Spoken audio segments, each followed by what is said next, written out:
श्री शिवाय नमस्तुभ्यम। हर हर महादेव। जय माता दी। माता रानी भोलेनाथ की कृपा आप सब पर सदा सर्वदा बनी रहे। दोस्तों, आज हम लेकर के आए हैं सावन सोमवार व्रत कथा। सावन में शिव जी पर जल चढ़ाने का क्या महत्व है, तो सोमवार के व्रत के बारे में बताने के लिए आए हैं। दोस्तों, एक समय की बात है जब भगवान नारायण शेषनाग की सैया पर विश्राम कर रहे थे। तब माता लक्ष्मी पृथ्वी लोक पर भ्रमण करते हुए आती हैं और भगवान विष्णु से बोलती हैं, हे स्वामी, आज मेरे मन में एक प्रश्न उठ रहे हैं। जब मैं पृथ्वी लोक पर भ्रमण कर रही थी तब मैंने देखा कि बहुत सारे लोग शिव जी के मंदिर में लंबी लंबी लाइन लगी हुई थी, जबकि हमेशा ऐसा नहीं होता है। अभी ऐसा क्या चल रहा है जो कि अभी लंबी कतारें लगी हुई है। तब भगवान नारायण बोलते हैं, क्या बात है देवी लक्ष्मी, कौन सी बात आपके मन को अशांत कर रही है। तब माता लक्ष्मी कहती हैं, हे स्वामी, आप तो जगत के पालनहार हैं, आपको तो सब मालूम है कि मेरे मन में कौन से सवाल उठ रहे हैं, कौन से सवाल मेरे मन को अशांत कर रही है। दोस्तों, तब भगवान नारायण बोलते हैं, हे देवी लक्ष्मी, आपने सच ही कहा है, मुझे तो सब पता है, पर मैं आपके मुख से सुनना चाहता हूँ। तब माता लक्ष्मी कहती हैं, हे स्वामी, जब आज मैं पृथ्वी लोक पर विचरण कर रही थी तब मैंने देखा कि हर एक शिवालय में लंबी लाइनें लगी हुई थी भोलेनाथ के ऊपर जल चढ़ाने के लिए, जबकि हमेशा ऐसा नहीं होता है।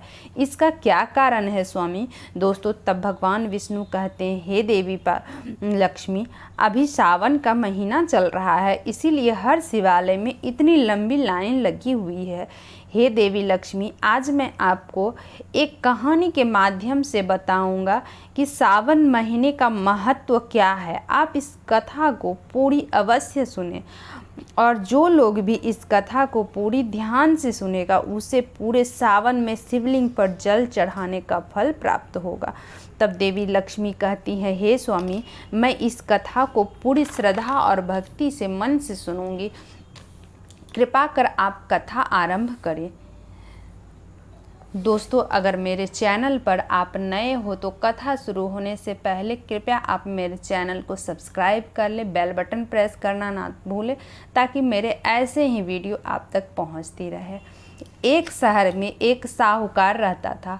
उसके घर में पैसे की कोई कमी नहीं थी, लेकिन उसके कोई संतान नहीं थी, जिससे वह बहुत दुखी रहता था। पुत्र की कामना करते हुए हर सोमवार को व्रत किया करते थे और शिव जी के पार्वती की पूजा भक्ति के साथ शिवालय में पूजा करते थे।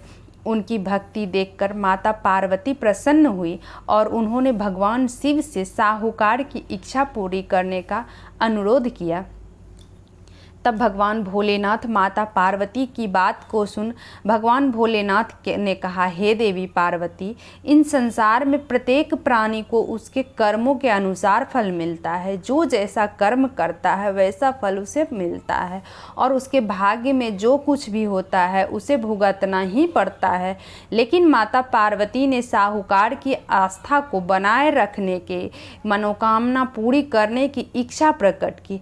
तब माता पार्वती के अनुरोध पर शिव जी ने साहूकार को वरदान दिया, लेकिन उन्होंने यह भी कहा कि उनकी संतान अल्पायु होगी और केवल 16 वर्ष तक ही जीवित रहेगा। साहूकार माता पार्वती और भगवान भोलेनाथ की यह बात को सुन रहा था। वह पहले की तरह शिव जी की पूजा करता रहा। कुछ समय बाद साहूकार के घर एक पुत्र का जन्म हुआ। जब वह बालक 11 वर्ष का हुआ तब उसे पढ़ने के लिए काशी भेजा गया। साहूकार ने बेटे के मामा को बुलाकर ढेर सारा पैसा दिया और कहा कि तुम इस बच्चे को काशी विंध्यायन के लिए ले जाओ और रास्ते में यज्ञ कराते जाना, और जहाँ पर भी यज्ञ कराना वहाँ पर ब्राह्मणों को भोजन और दक्षिणा देते जाना। मामा भांजे की इस तरह से यज्ञ करते थे और ब्राह्मणों को दक्षिणा दान करते थे और काशी की ओर चले जाते थे। रास्ते में एक नगर था जहाँ राजा के पुत्री का विवाह होने वाला था, लेकिन जिस लड़के के साथ उसका विवाह होने वाला था वह एक आंख का काना था और इस बात की जानकारी राजा को नहीं थी। राजकुमार ने इस बात का लाभ उठाकर अपने स्थान पर साहूकार के बेटे को दूल्हा बनाकर भेज दिया, लेकिन साहूकार का बेटा ईमानदार था। उसने अवसर का लाभ उठाया और राजकुमारी के दुपट्टे पर लिख दिया, तुम्हारा विवाह मुझसे हुआ है, मुझ वैश्य पुत्र से हुआ है, लेकिन जिस राजकुमार के साथ तुम्हें भेजा जाएगा वह एक आंख से काना है।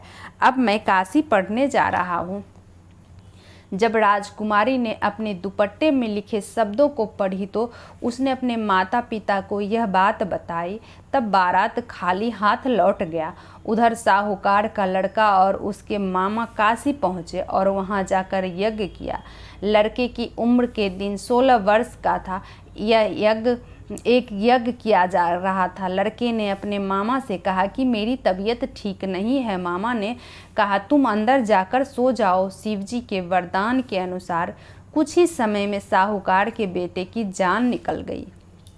मृत भांजा को देखकर उसके मामा विलाप करने लगे।